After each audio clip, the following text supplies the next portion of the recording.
देखी भैया, एगो औरत के का भाव बा।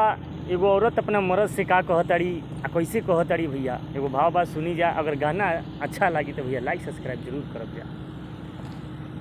राहे चलीला त टोकेला सोनार सैया जी, राहे चलीला त टोकेला सोनार सैया जी, काहे नथिया गढ़वला उधार सैया जी, काहे नथिया गढ़वला उधार सैया जी, राहे चलीला त टोकेला सोनार सैया जी, काहे नथिया गढ़वला उधार सैया जी, काहे नथिया गढ़वला